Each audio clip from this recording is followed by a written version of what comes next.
So in this video, I want to talk about how to engage with your customers. And the main thing before I get into the story I want to share is if you do this, you'll win in business. Treat your customers exactly how you want to be treated. And to provide a quick example on this is not just sell them what you would buy, treat them how you want to be treated. Think of the last big ticket item you had purchased. Maybe it was a car, maybe it was a service, and you worked with someone that was just on their game. They were ultra responsive, always provided the best options, answered all your questions, and then answered them again when you asked the same questions over and over again. They never came off as being frustrated with you. You even felt like they were your friend. They listened to everything that you said.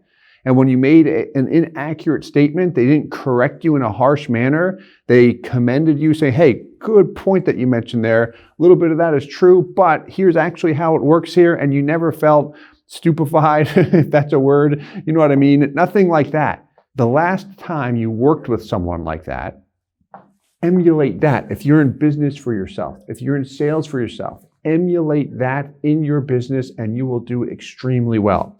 So, what I want to start with here is the movie Big Eyes. If you've ever seen this film, it's pretty good. The first time I saw the trailer, my reaction was, I am not going to watch that. I wasn't interested in it.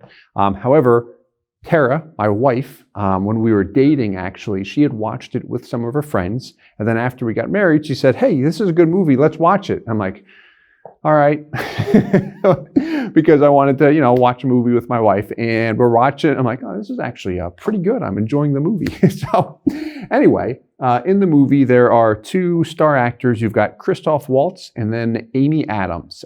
They eventually get married. Amy is a very talented painter. She paints these pictures of people with big eyes. And then Christoph Waltz, when she first meets him, it's in a park where it looks like he's painting, but he's actually not painting. What happened is he was actually selling her artwork for big dollar amounts, and he was taking all of the credit for it. He was the one that was claiming to have been the artist. He was painting it. He was promoting it. He was a great salesperson, great marketer. He was getting all of the attention, the fame, the money. He was doing extremely well. But there's a scene in this movie that just kind of struck me when I'm like, like this kind of stuff goes on in business all the time. It was when Amy kind of discovered that he was a fake. At their home, she sees a picture up on the wall, and it was a picture that he had claimed to have painted.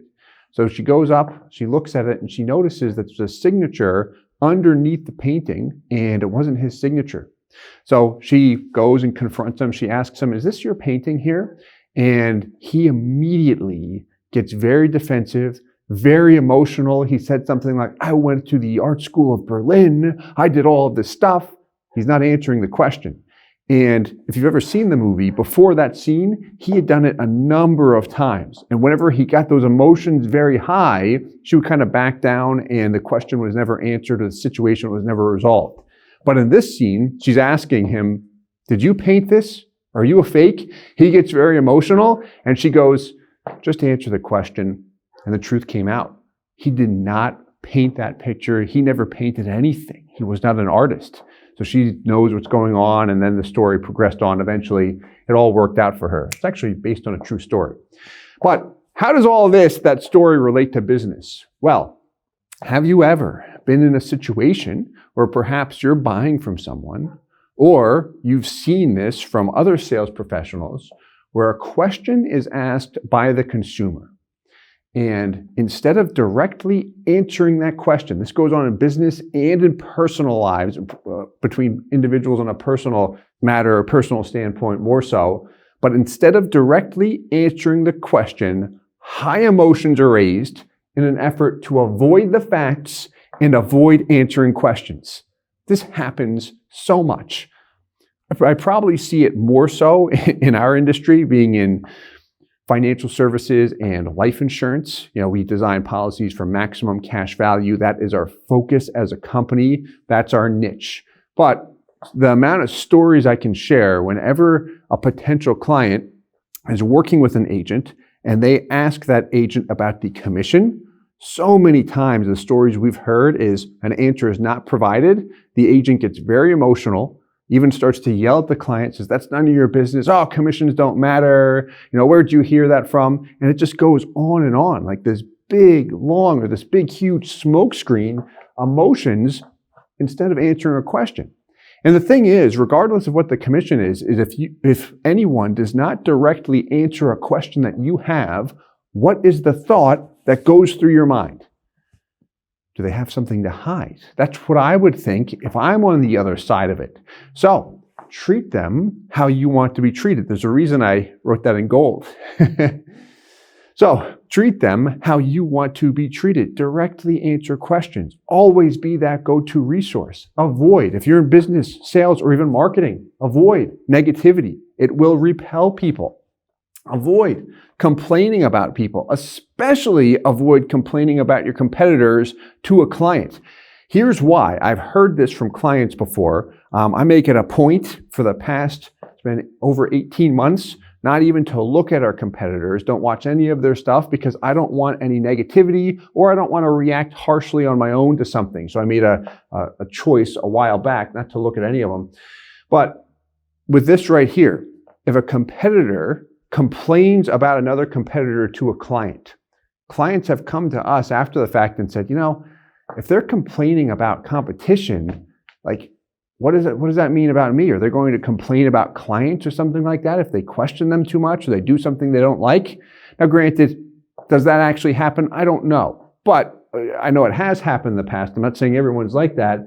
The fact is, if we complain about someone else, especially in a negative manner, whether it's a client, whether it's a competitor, whatever it might be, if you do that and you're trying to offer services to someone, there's a chance that that same thing can go through their mind. They're complaining about someone else. Are they going to complain about me or be negative to me behind my back? Like, I don't want that. I don't, and I wouldn't work with someone. It's usually about the salesperson or that company. Usually it's an individual here. It's never an organization, at least from my experience. But it's about the individual, not about the customer. And that is not how it should be. If you really want to engage with customers properly and get to that next level, continue to grow where you're the leader in your space, here's what to do. And a lot of this I've learned from mentors of mine, my parents, other professionals, and just mature people, if you want to call it that. Focus on serving others. It is always about them. It's not about me, my company, not even one bit. Get that out of your mind. If you focus on serving your customer, everything else will come. Now, when I say focus on serving your customer, it means the initial sales process, the initial education, and after the fact with service. Continue to work on it. When you mess up, because it will happen, continue to improve upon yourself. Take constructive criticism. It is okay. Everyone's going to mess up. We're not perfect. But focus on serving others. It's about the customer 100% of the time. I could say 140% of the time or more, I would absolutely do that because it is. Work ethic, accepting responsibility, values, communication. I can give you an example on any of these. I'll give two real quick, and then we will wrap this video up. So, mentor of mine. Remember there was a time we had brokered business through his agency. He owns a large insurance agency, and I had a decent relationship with him, and things were starting out, and he was really a mentor of mine in a lot of ways. And we met with one of his competitors that offered the same life insurance carrier, and he said, hey, you should really consider working with us. Here's a million reasons why. But of those million reasons, 999,000 were why not to work with the individual I was already working with. He's no good. He doesn't play by the rules in this business. He's out for himself. Other people have worked with him and they haven't been happy. All of these negative things towards someone that I had been working with for a number of years, and I never had a problem with him. Had a great business relationship. He was always on point and things just went smooth. I'm like, what's the issue here? I hear these rumors from other people, but when I talk to the person, when I engage with him directly, there's no issue. The learning lesson there is always talk to the person directly. If we hear rumors or anything from another source, I've got a personal thing here. Whenever someone says something to me about someone else, I'm like, thanks for sharing that. I'll definitely listen, but I'm not going to take it to heart until I actually hear it from the other person or I see it firsthand. I'm not going to do it like that. You cannot do that stuff. I've done it in the past and regretted it. No. But where I want to go with this is I spoke with that mentor and someone else, as we had was on a lunch meeting, a dinner meeting with him. Another individual was with me, and he brought up the fact that, hey, this other guy was saying all these things about you and such, and the mentor said, yeah, that happens sometimes, but, getting back on track to the business, how can I help you? What were some other questions you had as far as growing your business? He didn't even pay any attention to the competitor. He just focused on helping us. And that is why he continued to grow, and that's why so many of his peers, people in the business, didn't really like him because he kept growing. He did what he needed to do to grow his business and serve the customers, not play these games to try and maximize his revenue off of each deal, which often hurt the actual client from a compensation standpoint. I'm speaking more to the life insurance sales in that respect. So that was one example. Another one recent she can go in both these categories. The person I admire very much so. We've got podcasts with her, a couple on her channel now.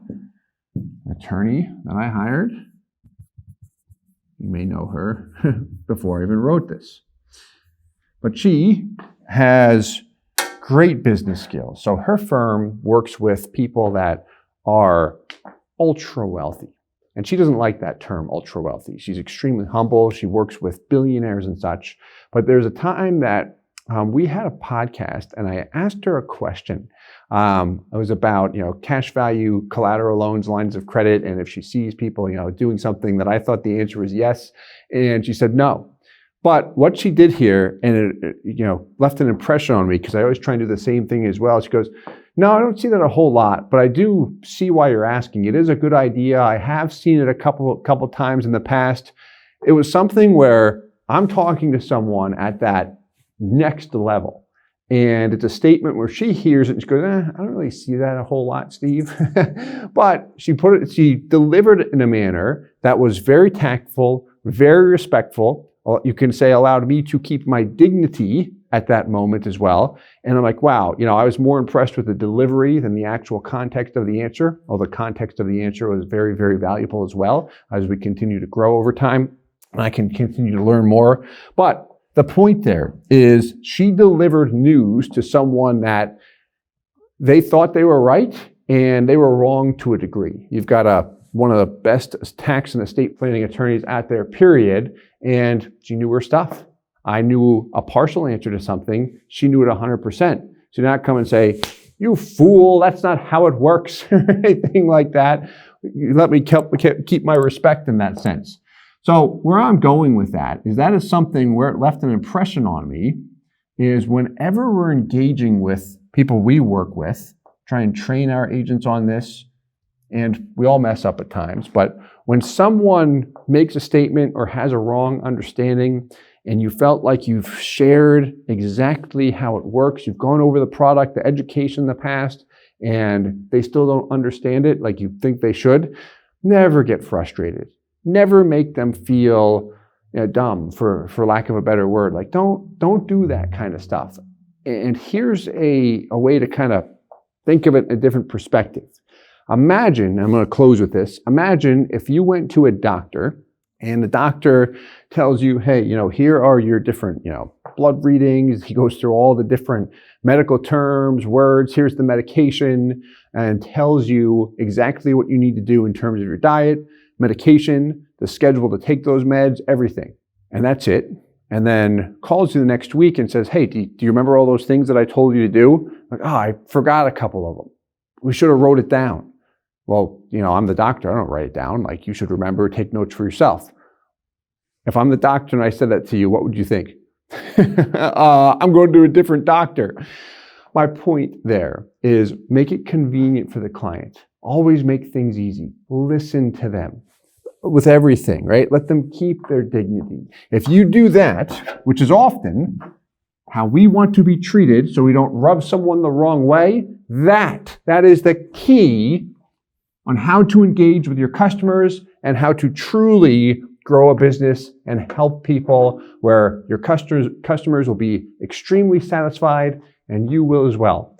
Hope this video helps. Please hit the like button if you enjoyed it. Talk to you later.